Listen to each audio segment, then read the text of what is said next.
창세기 7장 23절부터 24절까지의 말씀 두 절만 보도록 하겠습니다. 우리 같이 두 절 짧은 절이니까요, 같이 함께 앞을 보고 같이 큰 소리로 읽어보겠습니다. 시작! 지면의 모든 생물을 쓸어버리니 곧 사람과 가축과 기는 것과 공중의 새까지라. 이들은 땅에서 쓸어버림을 당하였으되 오직 노아와 그와 함께 방주에 있던 자들만 남았더라. 물이 150일을 땅에 넘쳤더라. 아멘. 자, 오늘 목사님 설교 제목 같이 한번 읽어보겠습니다. 시작! 하나님의 숨결이여. 좋습니다. 오늘은 창조과학 내용 중에 노아 홍수에 관련된 내용을 여러분과 좀 나누는 시간을 가질 건데, 오늘 목사님이 말하고 싶은 건 짧은 내용은 한마디로 이거예요. 노아 홍수는 역사적으로 사실이었다라는 거예요. 여러분이 오늘 목사님의 이 설교 중에 핵심 키워드를 놓치지 않고 들어야 할 단어가 한 가지 있는데, 그 단어는 땅입니다. 땅. 그래서 목사님 오늘 땅이라는 키워드를 통해 노아 홍수가 역사적인 사실이었다는 측면을 다룰 거고, 또 동시에 땅이라는 그 키워드를 통해서 우리가 수련회를 앞두고 있는 상황에 우리가 무엇을 가지고 기도해야 될 건지를 함께 나누는 시간을 갖도록 하겠습니다. 지난주도 이야기했지만 하나님께서 노아의 홍수 40일 동안 하늘의 창문들을 여시고 땅의 샘들이 쾅쾅쾅 터져 나가면서 이 온 세상이 물로 잠기게 되었다라고 말을 했습니다. 우리 창세기 7장 19절을 같이 함께 보도록 하겠습니다. 물이 땅에 더욱 넘침에 천하의 높은 산이 어떻게 잠겼다? 다 잠겼다. 성경에는 물이 넘쳐가지고 높은 산이 다 잠겼다. 제일 높은 산이 뭐지 얘들아? 다 그 산들이 잠겼다는 거야. 물은 높은 곳에서 낮은 곳으로 흘러서 아주 빠른 속도로 빠져나가는 그런 성질을 가지고 있어요. 여러분이 샤워를 딱 하려고 물을 틀면 어떻게 되죠? 그 물이 여러분의 몸을 딱 타고 바로 배수구로 막 빠져나가는 그런 원리인 거죠. 자, 그렇다면 이 세상에 가장 높은 산들이 다 잠길 정도라면은 어떤 지역에서, 어떤 나라에서 조금만 그 물에 잠겨서는 가능할까, 불가능할까?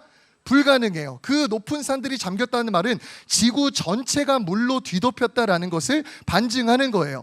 다시 말해 이 홍수는 어떤 한 지역이나 어떤 한 나라에서 일어난 어떤 조그마한 일들이 아니라 정말 온 지구를 물로 다 뒤덮었던 특별한 격변이 있었던 시간이라는 거예요. 자, 사진 한번 보여주세요. 우리가 흙은 있잖아요. 원래 사진처럼 이렇게 붙어 있어요. 그래서 지진과 같은 그런데 이 지진과 같은 진동에 의해서 순간적으로 흙들이 막 들뜨기 시작해요. 마치 액체처럼 변하기 시작한다는 거예요. 이걸 토양 액화라고 부르거든요. 그러니까 노아의 홍수 때 깊은 샘들이 땅에서 팡 터졌다라는 말은 그때 엄청난 지진과 진동이 있었다는 말이에요. 그래서 이 흙들이 순식간에 이 땅들이 막 움직이기 시작하고 흩어지기 시작하면서 지진이 일어난 거예요. 그러면서 또 지진이 일어난 그 순간에 이 토양 액화로 변하면서 이 막 쓰나미 같은 게 들이닥치기 시작을 했다라는 거죠. 또 다음 사진 한번 보여주세요.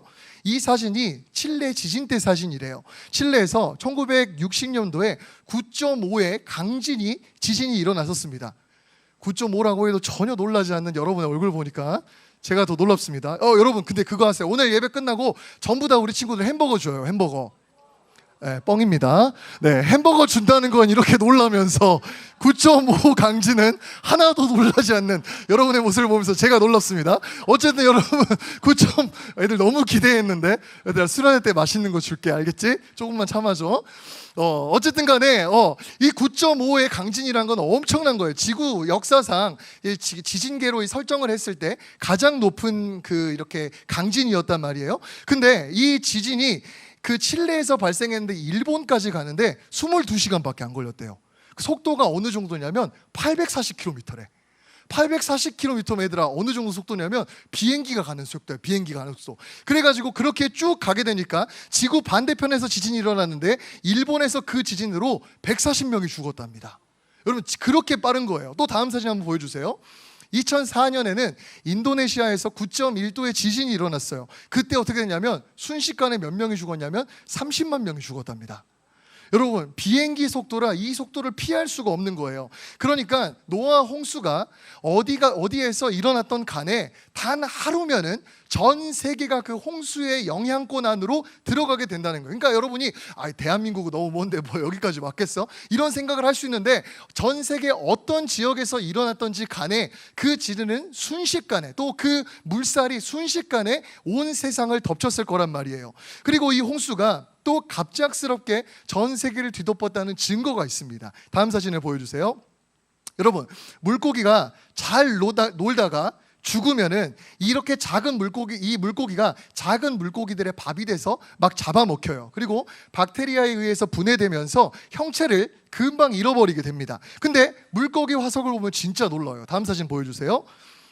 예외가 없이 이 물고기 사진들이 아가미, 뼈, 지느러미 이런 게 완벽하게 보존이 되어 있는 거야. 이 말은 물고기가 죽은 다음에 화석이 된 게 아니라 살아있다가 갑자기 물고기가 화석이 되었다라는 거지. 흙이 덮쳤다는 거예요. 자, 갑작스럽게 그 죽음을 당했는데, 자, 다음 사진 한번 보여주세요. 물고기가 봐보세요. 이렇게 잘 놀고 있었어. 잘 놀고 있는데 갑자기 이 물고기가 흙이 와가지고 물고기를 덮쳐버린 거야. 그러니까 그 흙 안에서 이 물고기가 죽게 되면서 화석으로 만들어졌다라는 거예요. 근데 흙이 조금만 있었다면 금세 막 비집고 나가겠죠. 근데 이 흙의 양이 엄청났기 때문에 이대로 그냥 죽은 거예요. 근데 이런 화석이 그냥 한두 개 겨우 발견되는 게 아니라 어마어마하게 많은 양의 물고기 화석들이 발견이 되었다라는 거예요. 또 다음 사진 한번 보여주세요. 이런 물고기도 있습니다. 큰 물고기가 작은 물고기를 잡아먹다가 화석이 된 거야. 그럼 이게 뭘 말하는 걸까? 흙이 갑작스럽게 덮쳐왔다는 걸 말하는, 갑작스럽게 화석이 되었다라는 거죠. 또 다음 사진 한번 보여주세요. 여러분, 조개는 자기가 죽을 때 어떠죠? 뭘 벌리죠? 입을 벌려, 입을. 그렇죠? 그래서 여러분, 바지락 칼국수 먹어봤죠? 바지락 칼국수 먹으면 어때요? 바지락이 다 입을 이렇게 벌리고 있잖아, 그렇지? 근데 여기는 입이 벌려요, 안 벌려요? 입을 안 벌리고 있어. 조개 화석들을 보면 대부분 입이 벌려지지 않았다는 거예요. 그러니까 무슨 말이냐면 얘네도 지들이 죽을 줄 모른 거야. 갑자기 할 소리도 없이 그냥 막 흙에 덮쳐가가지고 그렇게 화석이 되어버렸다는 거지. 그러면 우리 친구들 중에 이렇게 물을 수 있어요. 목사님, 그럼요, 이 물고기랑 조개는 그렇다 치는데 그럼 왜 동물이랑 이 사람의 화석은 그때 그렇게 발견되지 않는 거예요?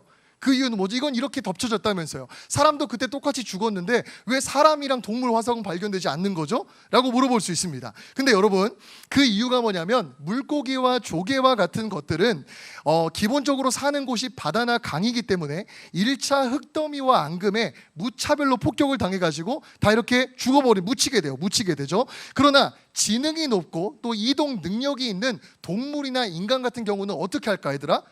뭐가 딱 덮쳐오려고 하면은 먼저 피하겠지. 피하고 어디로 갈까? 물이 차오르면 물이 없는 곳으로 막 갈 거 아니야, 그렇지? 그러면서 막 물 떠있는, 막 둥둥 떠있는 구명조끼 같은 거 막 잡아가지고 막 떠있고 싶고 이렇게 될 거란 말이야. 그러니까 이런 동물이나 사람이나 이런 화석이 많이 없는 거예요. 그래서 1차 퇴적층에 이런 동물이나 사람이 묻히질 못한 거죠. 자, 사진 한번 보여주세요. 그래서 전체 화석의 95% 이상이 바다 생물 화석이라는 거예요. 자, 여러분, 긴 내용을 설명드렸지만 목사님이 이 가운데 여러분에게 말하고 싶은 내용은 딱 한 가지예요. 노아의 홍수 심판은 온 땅에 내려진 어떠한 특정한 지역과 나라에 이루어진 심판이 아니라 온 세계 모든 열방 가운데 땅에 맺혀진 심판의 결과였다라는 거예요. 그리고 그것은 팩트이고 사실이라는 거죠. 자, 다음 사진 한번 보여주세요. 여러분이 교과서에서 배우는 이 진화론에서는 동일 과정설, 즉 지구의 지질학적 변화가 서서히 일어나서 지구의 홍수라는 재앙은 애당초 존재하지 않았다. 우리는 중학교 교과서에서 실제로 그렇게 배우죠. 그렇게 배운단 말이에요. 그런데 과학적인 여러 사실들, 아까 목사님과 함께 살펴봤던 여러 증거들을 검토했을 때 노아 홍수라는 지구가 발칵 뒤집히는 대격변의 증거는 얼마든지 찾으면 찾는 대로 있다라는 말인 거예요. 그러니까 우리가 아는 것처럼 이 성경 속에 기록된 노아의 홍수는 결코 가짜가 아니라는 거예요. 지난주에도 목사님이랑 살펴봤죠.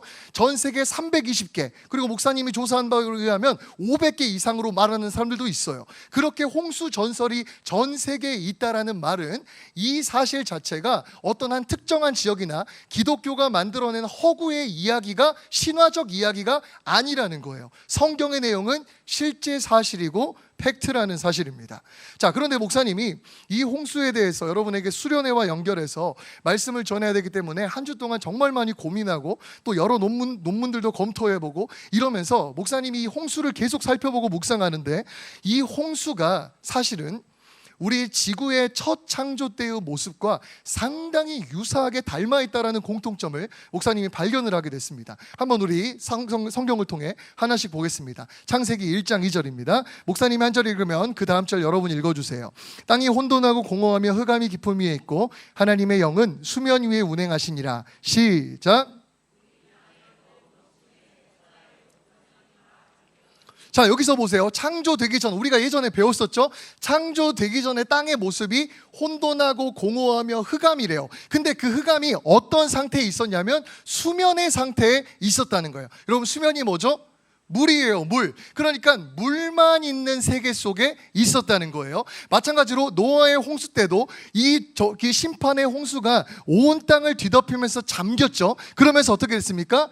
이 물이 높은 산들을 다 잠궜다라는 거예요. 자, 이 상태 또한 창세기 1장의 내용처럼 혼돈과 공허와 흑암의 상태가 바로 홍수 사건의 모습이었다라는 거예요. 똑같은 말 하고 있는 거예요. 그렇죠? 자, 그 다음 절 한번 보겠습니다. 그 전입니다. 그 전 창세기 1장 2절. 1장 2절, 1장 9절. 땅이 혼돈하고 공허하며 흑암이 깊음 위에 있고 하나님의 영은 수면 위에 운행하시니라. 시작.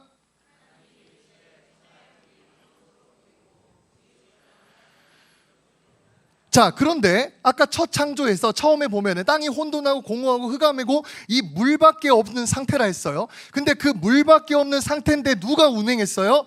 하나님의 영이 운행했다는 거예요. 이 영이란 말을 히브리어는 루아흐라고 말하는데 여기서는 하나님의 숨결을 뜻하는 단어예요.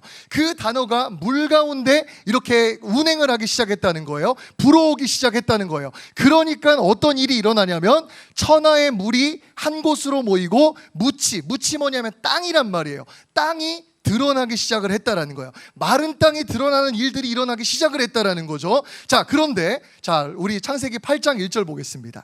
하나님이 노아와 그와 함께 방주에 있는 모든 들짐승과 가축을 기억하사 하나님이 바람을 땅 위에 불게 하심에 물이 줄어들었고. 시작. 아까 우리가 첫 창조 때 배웠던 게 뭐였어요? 하나님의 루아흐, 하나님의 숨결이 불어오기 시작하니까 마른 땅이 드러났고, 그 마른 땅이 드러났던 것처럼 오늘 그 창세기 8장 1절 말씀처럼 이 노아의 홍수에 다 물에 잠겨 있는데 하나님의 숨결, 그러니까 루아흐가 바람이 불어오기 시작하니까 어떤 일이 벌어져요? 여기 똑같이 묻이 드러나는 거예요. 땅이 드러나기 시작을 했다라는 거예요. 여러분, 어렵지만 한 가지만 더 살펴볼게요. 자, 창세기 1장 다시 한번 또 가보겠습니다. 하나님이 그들에게 복을 주시며 하나님이 그들에게 이르시되 생육하고 번성하여 땅에 충만하라, 땅을 정복하라. 시작.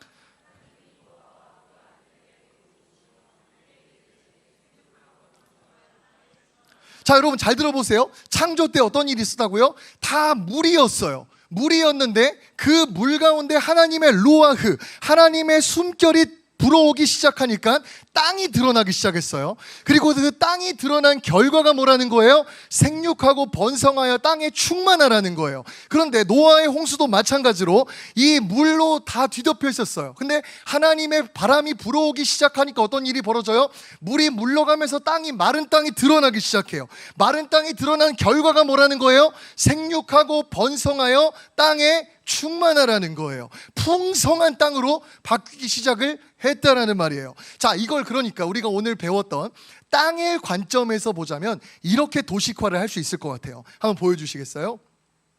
죽음의 물에 뒤덮인 땅이 하나님의 숨결이 불어와 그 땅이 드러나기 시작합니다. 그리고 그 결과가 생육하고 번성할 수 있는 충만하고 풍성한 땅으로 바뀌기 시작을 했다라는 거예요. 자, 여러분, 이 사실을 우리로 적용하면 이렇게 될 수 있는 거예요. 우리의 인생이 죽음의 물에 뒤덮인 땅, 나라는 땅이 생명력이 아무것도 없고 나라는 존재 자체가 생명력이 없기 때문에 드러나지 못하는 존재예요. 그런데 그런 현장에서 하나님의 숨결이신 성령께서 내 인생에 불어오기 시작할 때 나는 생명력 있는 땅으로 존재가 되어 드러나기 시작을 하는 거예요. 그리고 나서 나는 생육하고 번성하고 충만할 수 있는 풍성한 땅이 되어지기 시작을 한다라는 말입니다. 자, 이 말씀을 그래서 성경은 계속 반복을 하고 있거든요. 그래서 이 말씀을 우리에게 아주 직접적이고 노골적으로 알려주는 구절이 있어요. 자, 이사야 32장 15절입니다. 같이 한번 읽어볼게요. 시작. 마침내 위에서부터 영을 우리에게 부어주시리니 광야가 아름다운 밭이 되며 아름다운 밭을 숲으로 여기게 되리라. 아멘. 오늘 우리가 들은 말씀의 요지가 바로 이거예요. 나라는 인생은 광야라는 땅이에요. 죽음의 홍수에 뒤덮여서 그 어떤 생명력도 가질 수 없는 상태란 말이에요. 그런데 그런 나의 인생, 광야 같은 땅인 내 인생에 하나님의 숨결이신 루아흐가 불어오기 시작하면 광야 같은 나라는 땅, 생명력이 없는 땅이 아름다운 밭으로 변하기 시작을 하는 거예요. 그리고 그 변하는 궁극에 생육하고 번성하여 땅에 충만하라는 그 아름다운 숲의 역사로 내 인생이 변화되어지기 시작을 한다라는 사실인 거예요. 여러분, 이것이 바로 여러분이 이번 수련회 가운데 체험해야 될 일일 줄로 믿습니다. 여러분, 목사님이 지난번에도 한번 이야기했던 것 같은데 한번 사진을 보여주시면, 주기철 목사님 여러분 기억하시죠? 이 목사님이 청년 시절에 많은 방황을 했어요.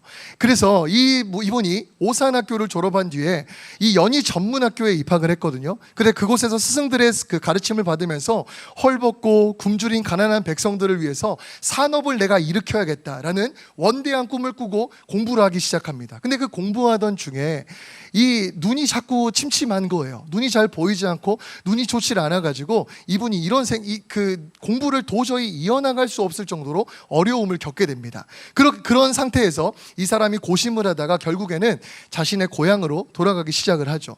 고향에 들어가자 그가 예전에 다녔던 교회인 웅천읍 교회에서 이분에게 집사 직분을 맡기기 시작했어요. 오산학교도 나왔죠. 지금으로 말하면 서울에 있는 조선기독대학까지 나온 사람이고 엘리트니까 사람들이 그에게 거는 기대가 굉장히 컸던 거예요. 하지만 학업을 가진 이 꿈이 좌절되니까 이 사람이 그때부터 방탕하는 삶을 살기 시작해요.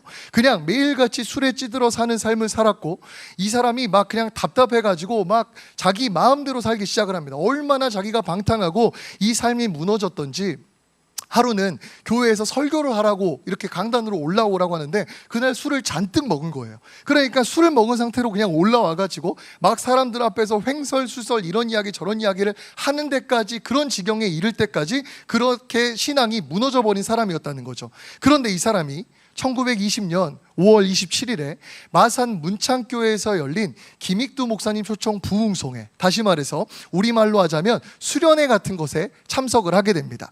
그런데 이 김익두 목사님은 깡패로 살다가 하나님을 만나서 인생이 완전히 뒤집어진 사람이에요. 근데 이런 사람이 설교를 하기 시작하는데 정말 막 불이 나오는 것처럼 설교를 하기 시작하는 거예요. 목사님이 설교를 하면 성냥불도 안 돼.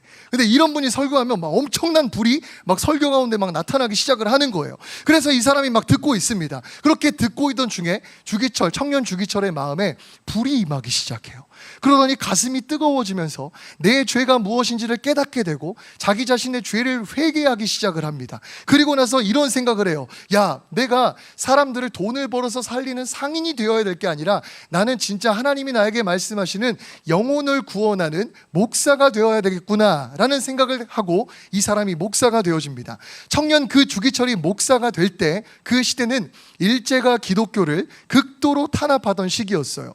그 시기에 일본에 맞서서 굴복하지 않고 성경과 신앙과 교회를 지켜내신 분이 이 주기철 목사님입니다. 이 목사님은 물러서지 않고 신앙의 정절을 지켰고 교회를 진정으로 사랑하는 마음으로 끝까지 교회를 지켜내려고 노력하셨던 분이에요. 그리고 그분의 이름은, 그분이 지금 돌아가신 지가 많은 시간이 흘렀지만 지금도 여러 강단과 여러 곳에서 말씀이 울려 퍼지고 그분에 대한 일화들이 전해지기 시작하면서 우리의 마음과 가슴에 불을 지피고 도전을 주는, 지금도 살아서 말하고 있는 존재가 되었다라는 것이에요. 여러분, 목사님의 인생도 마찬가지입니다. 목사님은 참 가난하고 어려웠어요. 어릴 때 혼자만의 상처와 아픔, 그리고 다른 친구들과의 비교의식 속에 힘들어하는 나날이 참으로 많았습니다. 여러분 나이 때 내가 왜 살아야 하는지, 그리고 무엇을 위해 살아야 하는지, 그리고 난 왜 이렇게 살아야만 하는 건지에 대해서 참 많이 원망했고 목사님 자신을 학대하면서 그렇게 살아왔었어요. 그런 목사님의 인생이 중고등부 수련회에 어느 날 가게 되었습니다. 근데 그저 원래부터 가던 수련회였으니까 그냥 아무 생각 없이 수련회를 갔어요. 근데 내가 2박 3일 동안 있는데 그냥 있다가는 가면 안 되겠다라는 생각이 들어서 그냥 한번 열심히 참여해보자 라는 마음으로 그냥 참여했을 뿐이었어요. 그런데 첫째 날 그 집회가 시작되었을 때 저녁에 목사님이 전혀 생각해보지도 못하고 경험해보지도 못한 일이 목사님 인생에 일어났어요. 하늘로부터 누군가가 엄청난 물 같은 걸 목사님 마음에다가 막 쏟아붓기 시작을 하는 거예요. 이게 2시간이 지나고 3시간이 지나도 이게 멈추지 않고 목사님 마음에 계속 부어지기 시작을 하는 거예요. 그러면서 지난날의 목사님 마음의 상처와 아픔이 상처에 떠오르면서 그 아픔과 상처를 누군가가 따스한 손으로 만지시는 위로와 치유의 은혜를 경험을 하게 됐습니다. 목사님이 그때는 이게 뭔지를 몰랐어요. 근데 시간이 지나고 성경을 보니까 그게 목사님이 경험했던 게 이 말씀이었다라는 걸 알게 됐어요. 그 말씀이 뭐였냐면 성령으로 하나님의 사랑을 너희 마음에 부은 바 됨이니, 이 말씀이 바로 그 말씀이었던 거예요. 그 말씀을 목사님이 경험하면서 인생이 목사님 마음속에 변화되기 시작하고 지난날의 아픔과 상처가 모두 씻겨지며 꿈과 비전이 생기길 시작했어요. 목사님은 그날 성령님의 감성적 임재를 경험하게 되었던 거예요. 그렇게 목사님을 치유해 주신 하나님께서는 지금 여러분에게 저 목사님을 목사가 되게 만들어서 여러분 앞에 서서 이렇게 하나님을 자랑하고 간증하고 말씀을 전하는 삶을 살아가게 하셨어요. 목사님은 솔직히 가끔씩 혼자 있다가 이런 생각을 해요. 내가 도대체 뭐길래 이런 하나님의 은혜를 입었을까? 내가 왜 구원을 받게 되었을까? 내가 도대체 뭐길래 지금 하나님의 일을 하고 있는 걸까? 내가 도대체 뭐길래 이렇게 영광스러운 교회를 섬기고 이렇게 사랑스러운 친구들을 만나게 되고 이렇게 존경할 만한 선생님들과 함께 할 수 있는 걸까? 하나님이 나한테 왜 이런 은혜를 주신 걸까? 라는 걸 생각하면서 마음이 뭉클해지고 눈물이 그렁그렁 맺힐 때가 상당히 많이 있어요. 이게 목사님의 인생에 이 아무것도 아닌 수면 위에 뒤덮여서 저주와 심판의 홍수에 뒤덮여 있는 목사님의 인생에 하나님의 루아흐가 불어오기 시작할 때 목사님 인생에 일어났던 결과였다라는 말이에요. 그래서 여러분의 인생에 이 찬양을 함께 부르며 여러분에게 소개하고 싶습니다. 사랑하는 여러분, 우리 인생이 허무한 시절을 지나고 깊은 한숨을 내쉬고 있는 혼돈과 공허와 흑암의 물에 덮여 있는 현장에 하나님께서는 당신의 숨결로 첫 창조 때 찾아가셨습니다. 그리고 마른 땅을 드러내시면서 생육하고 번성할 수 있는 충만하고 풍성한 땅으로 하나님이 만들어내셨습니다. 마찬가지로 노아의 홍수처럼 물이 덮여 있는 땅에 하나님의 숨결이 불어오게 하심으로써 마른 땅을 드러내시고 생육하고 번성할 수 있는 충만하고 풍성한 땅으로 만드셨습니다. 그것이 바로 하나님의 숨결이 하는 일인 줄로 믿습니다. 여러분, 마찬가지로 우리 같은 광야라는 땅에 하나님의 숨결이 불어오시면 우리의 인생이 생명력 없는 우리의 삶이 생명력을 갖게 되는 존재로 살아나 드러나기 시작하며 그 가운데서 하나님이 말씀하시는 풍성하고 충만한 땅이 되어지는 놀라운 역사, 아름다운 밭과 숲이 되어지는 일들이 우리 인생에도 일어나기 시작을 한다라는 것입니다. 여러분, 다시 한번 우리 이 말씀을 붙잡으며 읽어보겠습니다. 우리 한번 읽어보겠습니다. 시작. 마침내 위에서부터 영을 우리에게 부어주시리니 광야가 아름다운 밭이 되며 아름다운 밭을 숲으로 여기게.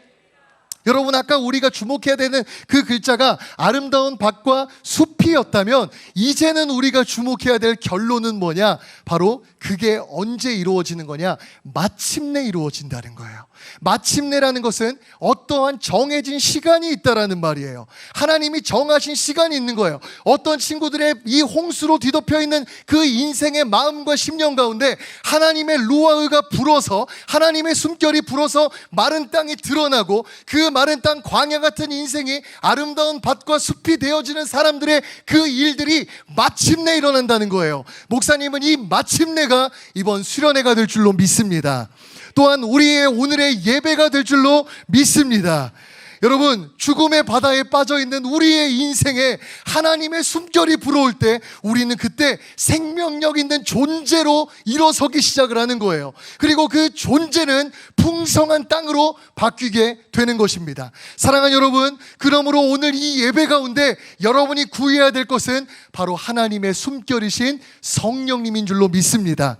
이번 수련회 가운데 우리의 기도의 제목은 딱 한 가지, 오직 하나님의 숨결 되시는 성령께서 내 마음에 불어와 주시옵소서.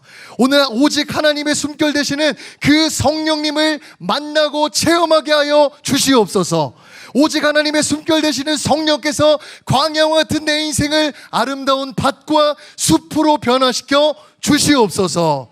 바로 이 성령을 여러분이 구하기 시작할 때 여러분의 땅에 홍수가 뒤덮여 있는 여러분의 인생의 심령에 바로 존재로 마른 땅이 드러나기 시작할 것이며, 그 땅이 바로 아름다운 밭과 숲이 되어지는 역사가 성령으로 일어나게 될 것입니다. 바로 이 은혜, 이 성령을 여러분이 이번 수련회에 반드시 체험하게 되길 주님의 이름으로 축복합니다.